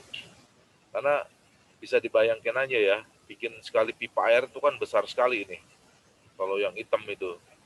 Nah ini udah mereplace beberapa produk tuh seperti dari besi, baja, kemudian juga PVC juga diganti dengan ini apa bahan baku PE pipa karena dia lebih aman dan apa namanya tahan gempa gitu ya. Kalau besi mungkin dia lebih apa namanya tuh gampang crack gitu ya ketika ada gesekan atau pergerakan gitu. Kemudian nah ini ada juga aplikasinya buat apa namanya fiber optik gitu ya, pipa-pipa kalau yang sering mungkin lihat di jalanan gitu ya, ada galian-galian apa namanya kabel kayak gitu ya, sorry ya, galian kabel itu. Nah itu salah satu ininya apa namanya pipanya ini adalah ini pipa dari polietilen di sini. Nah buatnya seperti ini, gampang, simple ini. Nah ini infrastruktur ya. Jadi plastik masuk ke infrastruktur juga di sini. Kemudian, nah yang selanjutnya ini tangki-tangki air nih, atau yang kalau sering di jalan raya itu ada pembatas-pembatas. Nah itu prosesnya rotomolding. Nah ini namanya nih. Nah ini kalau pasti di tiap rumah tuh ada tangki-tangki seperti ini nih kalau di kota ya, karena buat nampung air di sini ya. Ini ya. Kalau nggak punya pump atau nah ini kalau di rumah saya tuh ada tangki di sini tuh, sampai 2 gitu. Nah, ini cara kerjanya sebenarnya simple manual gitu ya. Jadi biji plastik nanti dibikin powder dulu kalau rotomolding ya. Jadi biji plastik dibikin powder, jadi bikin kayak tepung gitu ya. Nah, nanti tepungnya ini masuk ke dalam ini nih, ke dalam kayak cetakan gini nih. Nah, cuman ya masuknya di sini nih ada mau perempuan dan mau laki. Nah, nanti diputer-puter nih ininya nih. Dengan kondisi panas sekitar 170 sampai 270. Jadi pas waktu lagi cairan dia muter dia di sini nih. Jadi kan kayak gravitasi aja mencari ini kan, mencari kayak kemana ke bawahnya gitu kan ininya. Nanti diputer beraturan kayak gini. Nah, ketika sudah kira-kira udah apa namanya udah matang ya, udah kebentuk, kemudian di cooling gitu di sini. Ini simple sebenarnya pembuatan dari rotomolding nih, apa cetakan tangki-tangki air kayak gini atau ini bar seperti ini. Jadi cuman memang proses ininya, proses grinding jadi powdernya memang agak rumit nih. Cuman ada ini, ada apa? Ada alatnya untuk bikin powdernya itu. Nah ini kalau mau tahan lama ya tinggal mainan aditif aja di sini. Atau tinggal mau dikasih warna berarti tinggal tambah warna aja di sini. Ininya apa namanya? Warna biru atau tahan lama kasih UV, kasih apa namanya? Antioksidan. Nah, biar tahan lama. Jadi dia produknya bisa ada yang klaim kan bisa sampai 20 tahun tahan tangki air. Nah, itu bisa ditambahkan ini anti UV karena kan dia di apa namanya itu di atas ya ininya kena sinar matahari, makanya itu kadang kalau mau bagus sih sebenarnya kasih atap supaya karena matahari itu cahayanya itu memang ini bisa merusak ini plastik ini gitu. Nah ini rotomolding. Oke. Secara proses mungkin udah nih semuanya secara garis besar ya. Nanti bisa mungkin kita diskusi gitu ya. Nah sekarang apa sih tantangannya apa namanya industri plastik ya? Tantangan industri plastik yang paling besar ya sekarang sih terus terang ini ya isu lingkungan gitu ya. Memang di media massa kemudian ya banyak lah diomongin plastik itu nggak ramah lingkungan atau gimana gitu ya.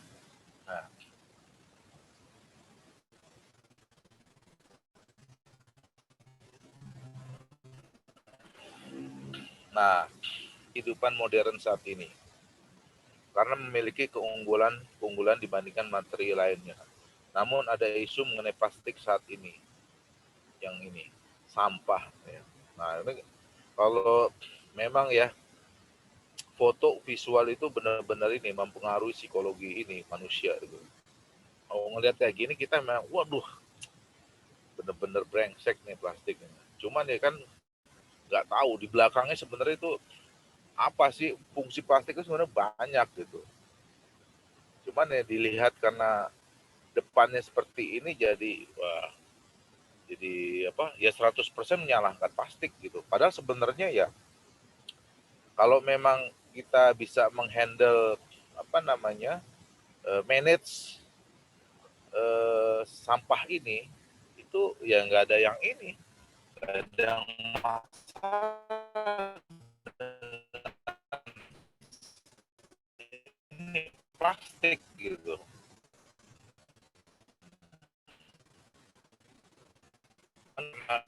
Handle contohnya apa namanya sampahnya ini masih belum apa namanya ya belum sempurna lah gitu ya. Ya mungkin ada beberapa yang tercecer atau gimana gitu. Nah ini sebenarnya untuk menangkis isu-isu itu juga di dunia apa namanya di dunia plastik itu sudah ada beberapa ini udah ada beberapa solusi. Satu memanfaatkan sampah plastik menjadi benda artistik gitu. Kalau lihat di YouTube tuh, nah itu si apa namanya plastik itu dibuat lah gitu, terus juga kayak ada benda kemasan gitu ya. Nah kemudian blok, nah itu juga orang-orang ya. Kemudian mengolah sampah plastik menjadi bahan bakar. Nah ini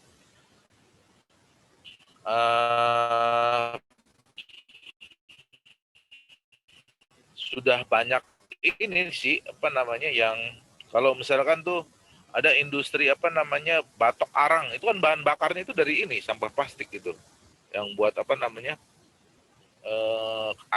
arang kelapa itu kan jadi itu buat karbon black tuh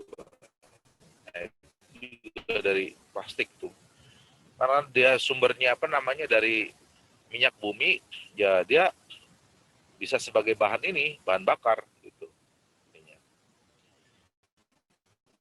Kemudian daur ulang plastik, nanti dipanaskan, kemudian diekstrud lagi menjadi biji, nanti dijual lagi ke apa namanya, ke pabrik injection atau pabrik blown film. Kemudian ada energi listrik, nanti ada di gambarnya. Kemudian menerapkan teknologi sampah menjadi campuran aspal. Nah, sebenarnya problem yang ini, yang apa namanya, yang perlu kita sadari adalah sebenarnya pengolahan sampah itu. Jadi kalau dari sekian banyak sampah ini, kalau misalkan dikelola, contohnya seperti ini nih, apa namanya, bisa jadi apa namanya, barang-barang hal yang bermanfaat gitu. Nah, ini contohnya ya, apa namanya, kalau perbandingan dampak lingkungan si kertas bebas plastik nih, kalau dibandingin yang lain ya. Nah, kalau kertas itu ya, contohnya di sini plastik lah ya, sama-sama produknya nih. Nah, berat 1000 piece itu, ini kalau plastik cuman ini 6 kilo, kalau ini kertas bisa 52 kilo. Asumsi pemakaian 1 kali pakai, ini 1 kali pakai. Energi yang dibutuhkan untuk membuat ini 763. Ini kan tuh dari apa namanya, dari sumbernya kan beda nih ya. Kemudian emisi CO2 yang dihasilkan ini, kebaca, sorry. Nah, ini juga lebih apa namanya, lebih, artinya kalau dibandingin ini kertas, efek si plastik tuh lebih sedikit gitu.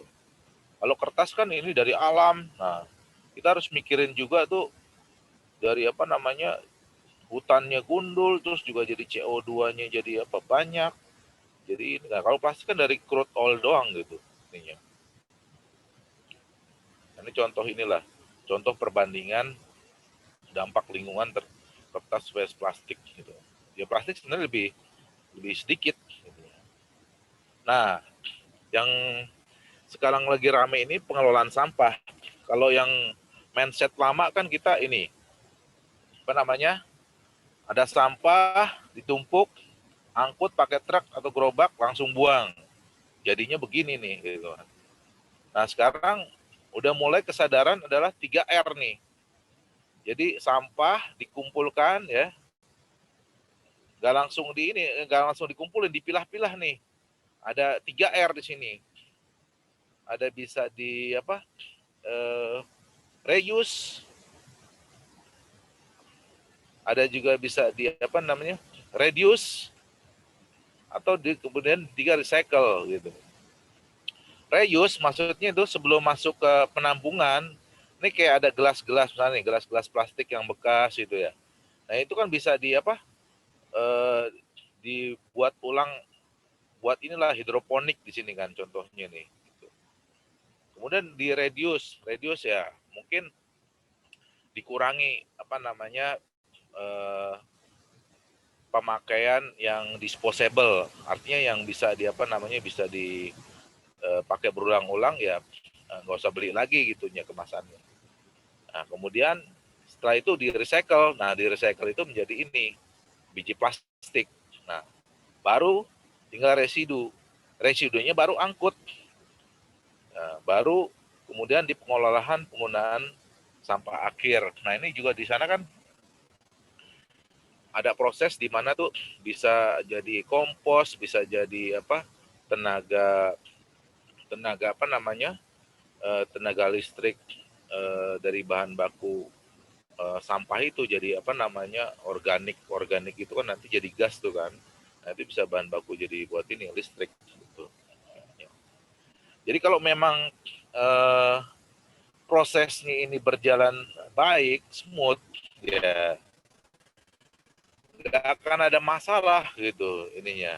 Cuman kan memang sekali lagi memang edukasi ke masyarakat, dan dari sisi pengelola ini memang harus apa namanya, konsisten gitu, untuk sama-sama bareng lah kita dapat nikmatnya apa namanya, dimudahkan dengan kemajuan teknologi. Kita juga harus ini aware bagaimana merawat efek-efek tersebut supaya apa namanya nggak mencemari gitu lingkungan itu. Jadi harus sama-sama tanggung jawab gitu. Nah masalahnya kan tingkat edukasinya memang beda-beda sih. Nah cuman kan sebagai mungkin mahasiswa ini sebagai agen ya, agen perubahan dia bisa memberikan ini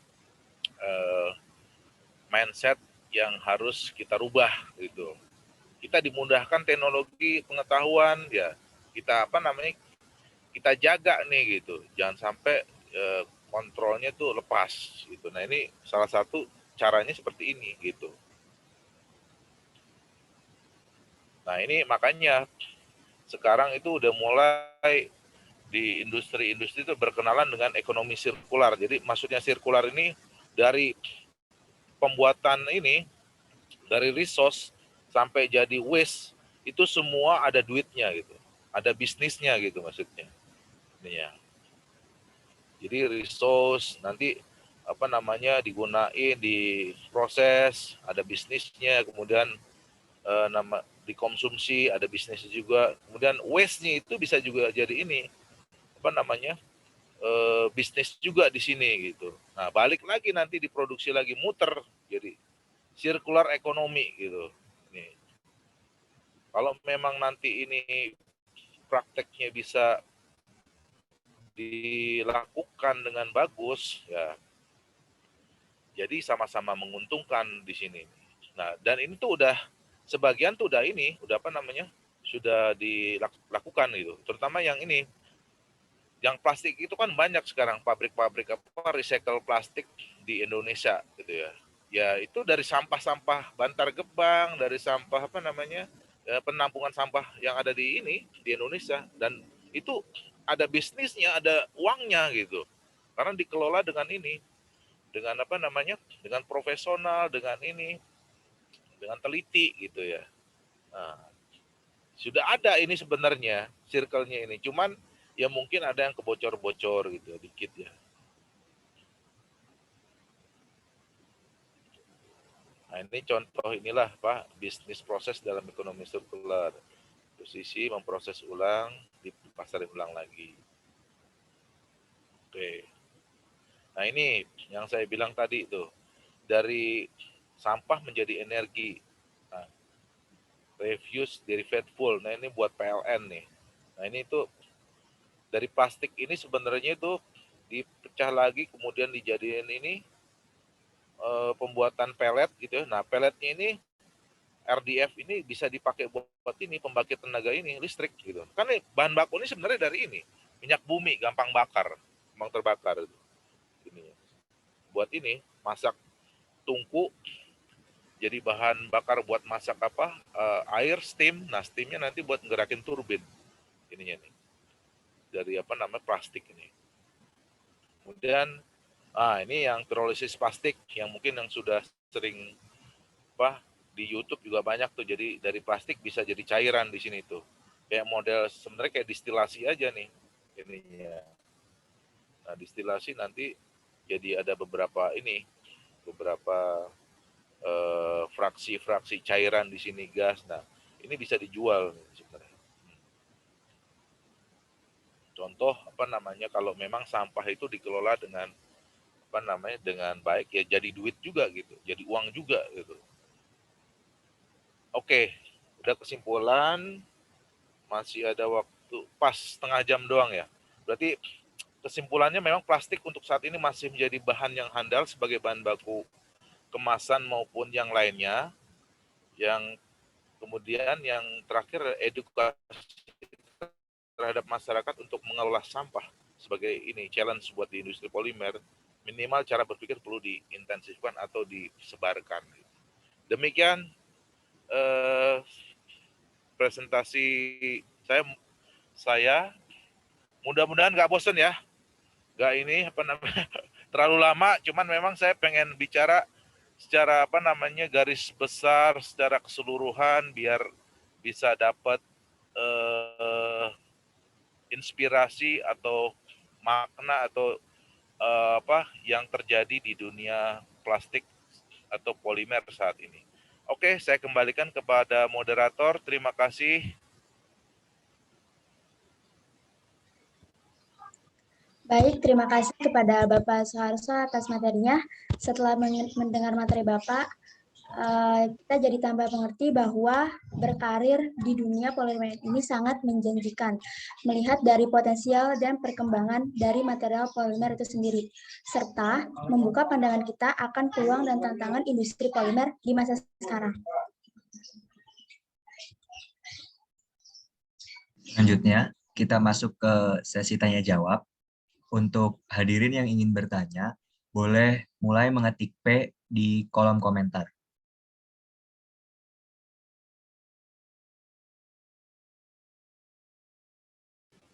Ya, Pak. Sebelumnya untuk sistem tanya-jawab, apa dari Bapak Soeharso ingin menampung pertanyaan terlebih dahulu atau dari setiap pertanyaan langsung ingin dijawab, Pak? Boleh langsung dijawab juga nggak apa-apa, Pak, Mas. Karena ini saya terus terang ini nggak di tempat ini ya. Tadi mati lampu di rumah, jadi mungkin coba dibacain aja deh Mas ini, secara garis besar ya. Dibacain deh pertanyaan-pertanyaan yang ini tuh. Atau ini langsung nanya juga nggak apa-apa sih. Ya. Baik, Pak.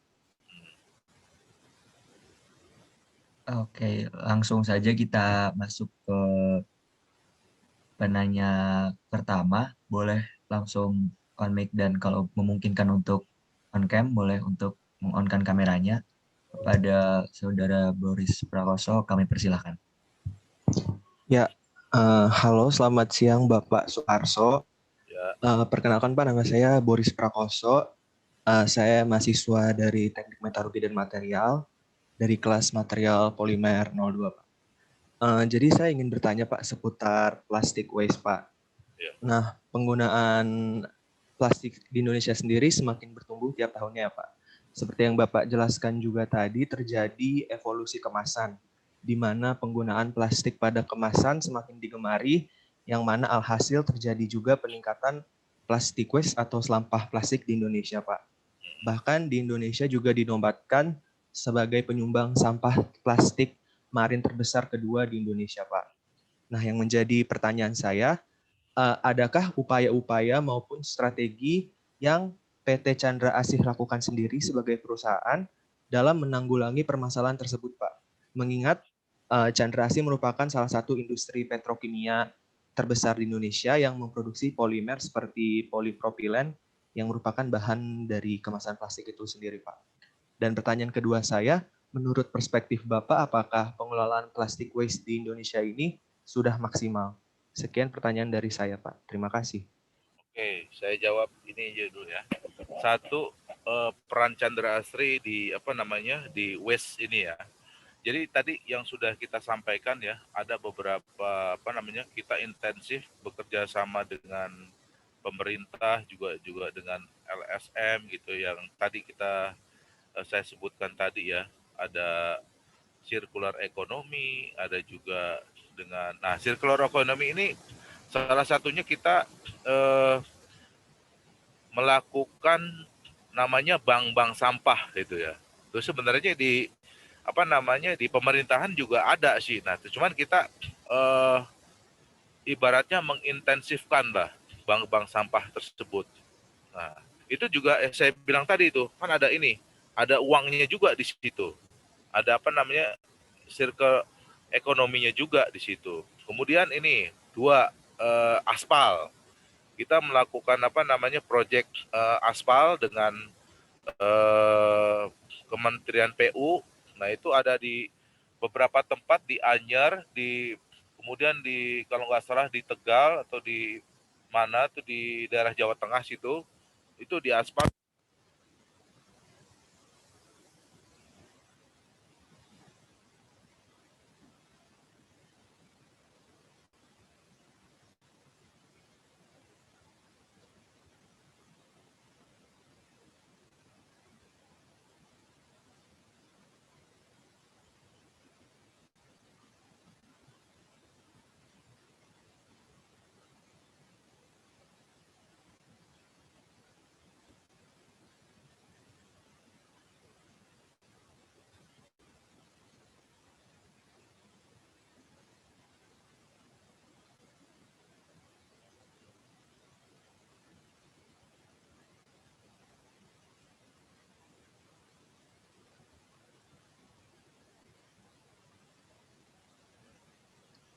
Oh, maaf, sepertinya terjadi kendala koneksi dari Bapak Soeharto. Mari kita tunggu untuk sementara waktu, sebentar.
Halo, Bapak, halo, iya Halo, Pak. Pak. Ya, Siapa? Pak, masuk Pak suaranya. Masuk, Pak. halo.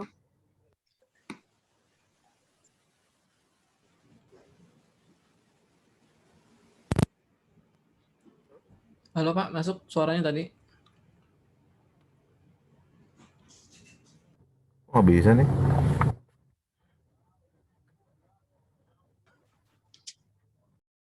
Sudah terdengar Pak Harso suaranya.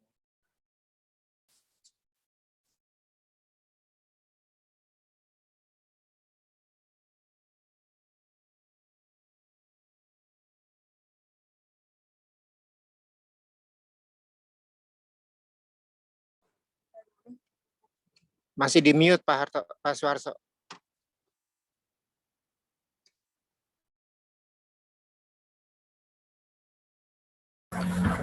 Halo, Masuk Pak. nggak kedengeran ya? Halo, Terdengar Pak, terdengar. halo. Aduh, problem nih. Terdengar Pak Harso. Masuk silakan. Halo, Ya, terdengar. 1, 2, tes, tes, tes. Halo. Speakernya Pak Harso kelihatannya masalah.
PM97.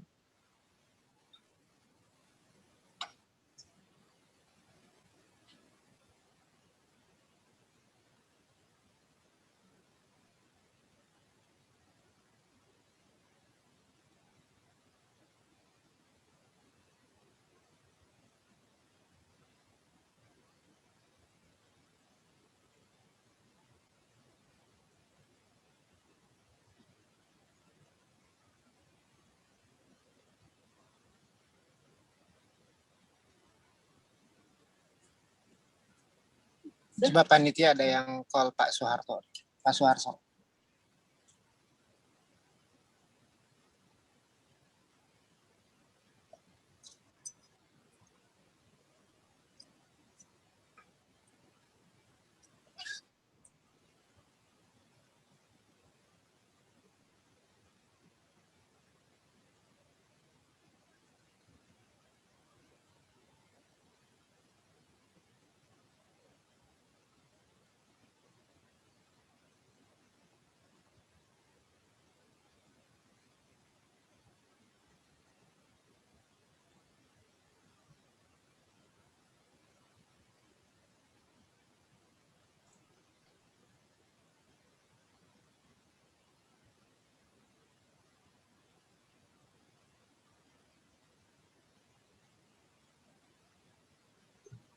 Halo.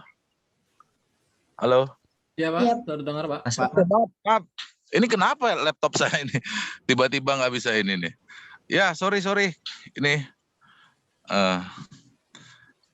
bisa didengar suara saya? Saya sementara pakai telepon ini. Jelas Karena Pak. ya, karena kayaknya nggak ada kendala nih. Mungkin presentasinya tadi udah ya. Iya, Jadi insya Allah. mau pakai handphone nih sekarang nih. Oke. Mungkin ini Pak Harso, Ya. laptopnya lelah hayati kelihatannya ya. 1,5 jam ya, bener nih. Bisa. Makasih. Lanjut. Ya, oke.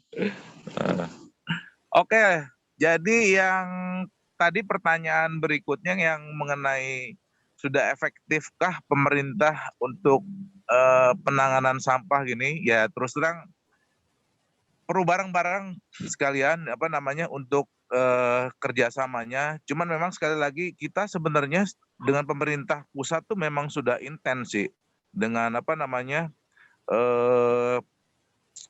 terutama di Dirjen Sampah ya, itu di Kementerian Lingkungan Hidup kan tuh beberapa kali kita melakukan ya mediasi, terus juga aksi nyata langsung buat kayak semacam proyek-proyek kayak gitu ya. Nah itu sebenarnya tinggal didorong ke pemerintah provinsi, pemerintah daerah gitu ya. Kalau di pusatnya sih kita udah ini ya.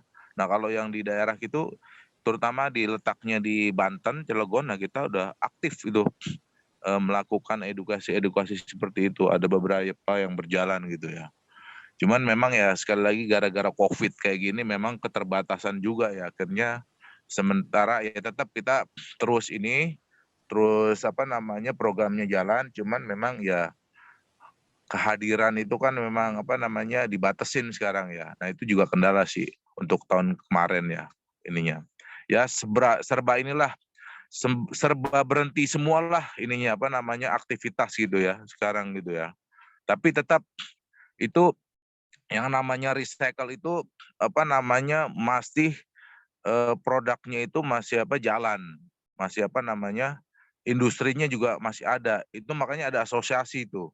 Ada Adupi, ada Pedupin. Nah, itu bayangkan tuh, asosiasi recycle plastik itu aja udah ada banyak itu sekarang itu. Karena memang ini melihat kesempatan untuk recycle itu besar sekali itu. Bisnisnya gitu ya. Kemudian juga nanti kan dari sisi pemerintah itu kan juga akan kayak dibikin standar bahwa kemasan dalam hal ini yang kantong kresek itu harus ada recycle-nya sekian persen gitu. Nah itu juga salah satu ya tanggung jawab kita lah, responsibility dari Chandra Asri itu untuk istilahnya ya sama-sama bertanggung jawab mengenai pengelolaan sampah. Itu sih yang bisa saya jawab itu. Oke, ada pertanyaan lagi?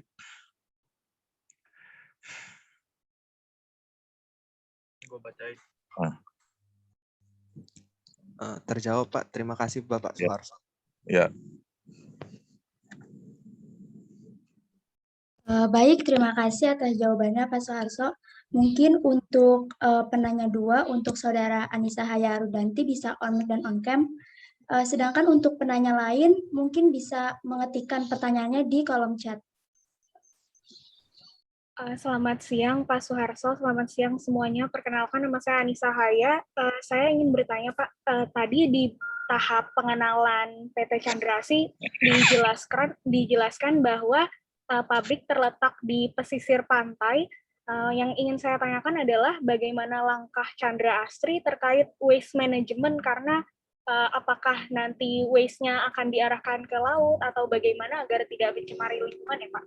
Terima kasih Pak. Ya, nah industri kita kan sebenarnya memang industri ini ya, crude oil, bukan crude oil, nafta gitu. Jadi nafta itu kayak semacam cairan gitu ya. Nah itu nanti di proses ini, di proses cracking itu. Nah kalau dari bahan bakunya sendiri itu semuanya habis ya. nggak ada apa namanya, paling kalau sisa apa namanya waste-nya itu adalah gas atau ini apa namanya air anget. Jadi kalau kita kan butuh ini ya cooling water gitu ininya. Jadi kalau tahu prosesnya kimia itu apa namanya nanti air yang apa namanya air dari laut itu nanti kita gunakan sebagai steam, nanti panas, nah itu nanti keluar di apa namanya di laut juga ininya. Nah kalau dari tipikal ini industrinya itu memang nggak ada ini, nggak ada apa namanya, nggak ada waste kimia gitu. Jadi memang apa namanya lebih hijau lah, lebih aman lah ininya. Cuman yang masalah memang waktu dulu tuh ini apa namanya waste yang bentuknya gas. Nah itu dulu pakai flare gitu tadi. Jadi kayak ada apa namanya cerobong asap ya di apa namanya di pabrik besar itu. Nah itu kalau misalkan memang lagi ada problem itu di blow down itu. Jadi kayak bakar gas gitu ya. Nah sekarang tuh kita sudah ini sudah expand itu. Jadi udah nggak pakai flare lagi. Jadi di ground, di apa namanya di tanah bukan dibakar di atas. Jadi ketika ada apa waste kayak gitu nanti dibakarnya di recycle lagi itu menjadi energi lagi, ada pembangkitnya lagi di situ. Nah itu secara garis besar kalau apa namanya tipikal industrinya kan memang ini memang apa namanya memecah nafta tersebut menjadi ini beberapa bagian gitu. Jadi kalau dari waste kimianya sih ya paling gas itunya ya, gas apa ya, gas. Nah itu di apa namanya bisa dibakar gitu. Nah dibakarnya dulu pakai flare, nah sekarang udah pakai apa namanya sistem yang ground flare yang bisa energinya itu bisa dibalikan lagi ke apa namanya sebagai sumber bahan apa namanya sumber energi sumber listrik di tempat kita. Jadi muter gitu ininya. Gitu sih yang apa namanya bisa saya sampaikan. Oh iya, baik Pak. Terima kasih Pak.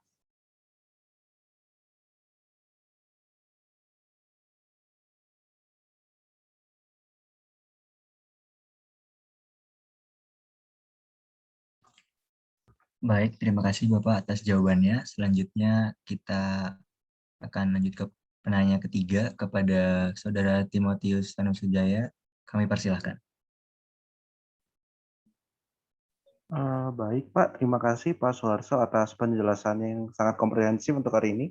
Perkenalkan Pak, nama saya Timotius Tanusujaya. Saya mahasiswa Teknik Metalurgi dan Material UI. Untuk pertanyaan saya itu, mungkin saya ingin bertanya Pak, apakah menurut Bapak industri 3D printing berbasis plastik di Indonesia sudah besar Pak?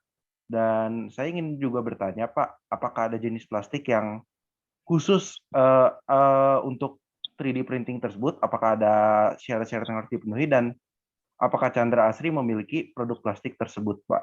Terima kasih, Pak. Wah ini 3 dimensi ya printing ya. Ini ya. 3D printing, Pak, iya. Jadi sebenarnya tuh kalau itu kan ya saya nggak tahu juga ya.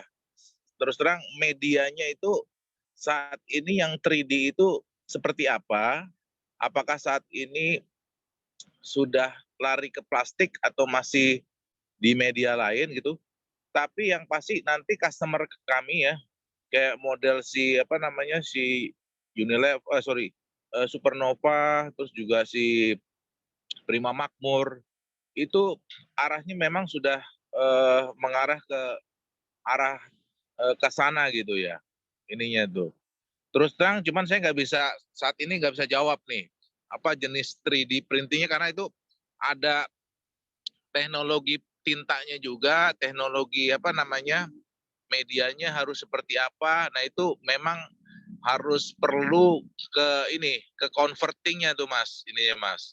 Nanti coba deh ini menarik pertanyaannya nanti saya simpan, nanti coba saya ini deh.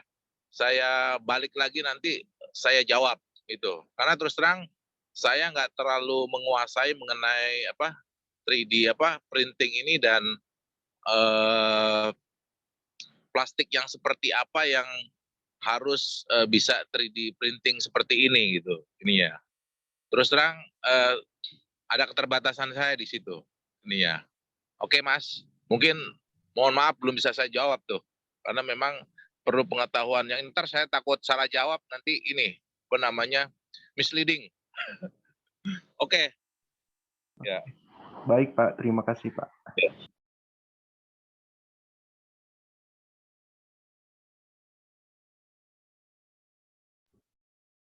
Baik, terima kasih Pak Suharso atas jawabannya. Terima kasih juga untuk para hadirin semua atas antusiasmenya. Tapi mohon maaf karena adanya keterbatasan waktu, mungkin untuk pertanyaan-pertanyaan yang belum terjawab akan dijawab melalui akun Instagram GPTech.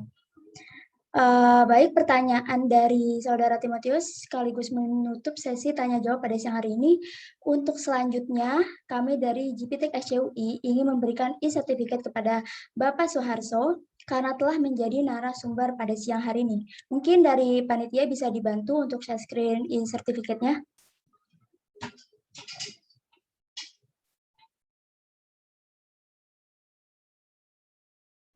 Oke, selamat siang Pak Suharso. Saya sebagai perwakilan dari GPTech SCUI ingin mengucapkan terima kasih atas ketersediaannya, atas ilmunya, dan atas pemaparannya dari materi hari ini. Kami sebagai bentuk apresiasi ingin memberikan Certificate of Participation sebagai speaker dalam webinar ini yang nantinya akan kami kirimkan juga ke Pak Suharso secara email dan WhatsApp. Dan insya Allah bagi pertanyaan yang tidak dijawab, kami juga akan forward ke Bapak jika Bapak ada waktu. Kami berharap Bapak bisa menjawab pertanyaan-pertanyaan kami, dan secara simbolis ini sertifikat yang kami berikan. Sekali lagi, terima kasih untuk Pak Suharso atas waktunya, pemaparannya, dan ilmunya. Semoga sehat selalu, dan terima kasih Pak. Terima kasih Mas. Mohon maaf kalau masih banyak pertanyaan, saya lihat tuh di ini banyak sekali itu. Oke, nanti ya coba saya coba balas ya. Pertanyaan-pertanyaannya mohon di list, nanti kalau memang ada waktu saya balas gitu. Karena memang menarik sekali sih. Apalagi mahasiswa-mahasiswa ya, banyak itu di otaknya itu pasti itu pertanyaan-pertanyaan yang menggelitik masalah aplikasi, lingkungan ya, karena memang ini menarik, perlu di describe lebih detail lah gitu ya. Oke, terima kasih kepada panitia atas penghargaannya ya, sertifikatnya. Mudah-mudahan ini memotivasi saya juga nih untuk bekerja atau memberikan pengalaman lebih banyak dan lebih komprehensif untuk sama-sama kita memajukan industri dalam hal ini polimer, dan buat kemaslahatan ini orang banyak, itu intinya. Terima kasih panitia sekali lagi kesempatannya untuk hari ini. Ya.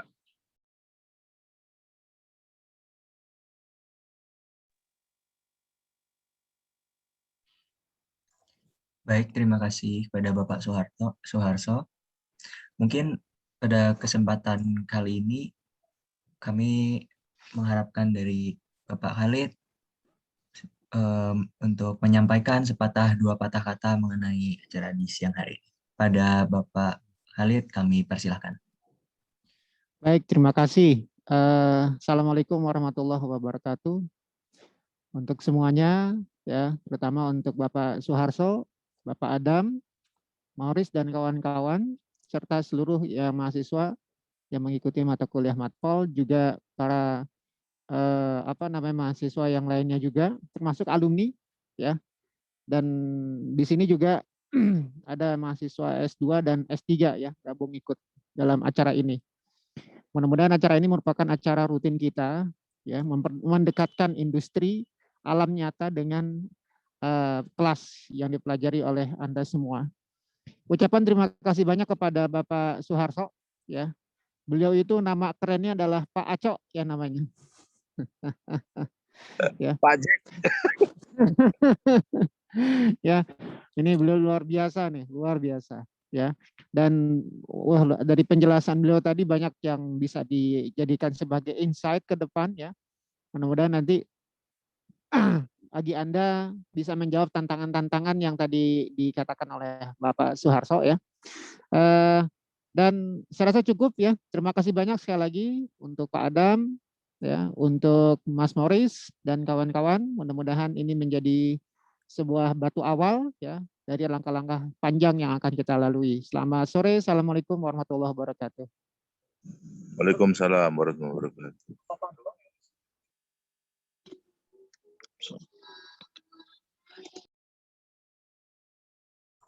Baik, sebelum menutup acara pada siang hari ini, mari kita lakukan sesi foto bersama terlebih dahulu. Dimohon kepada para partisipan di Zoom meeting kali ini untuk berkenan menyalakan kameranya. Mungkin nantinya dari panitia dapat memberikan aba-aba ketika ingin mengambil gambar. Oke, jadi saya yang bakal nge-SS. Oke, bisa on cam dulu teman-teman. Oke. Untuk slide pertama, 1, 3. Oke, untuk slide kedua, 1, 2.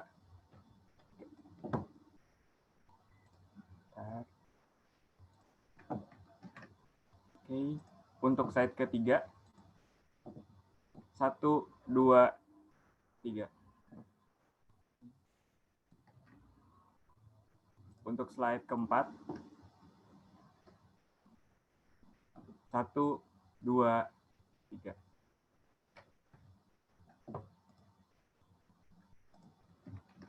Dan terakhir untuk slide kelima, 1, 2, 3. Oke, sudah.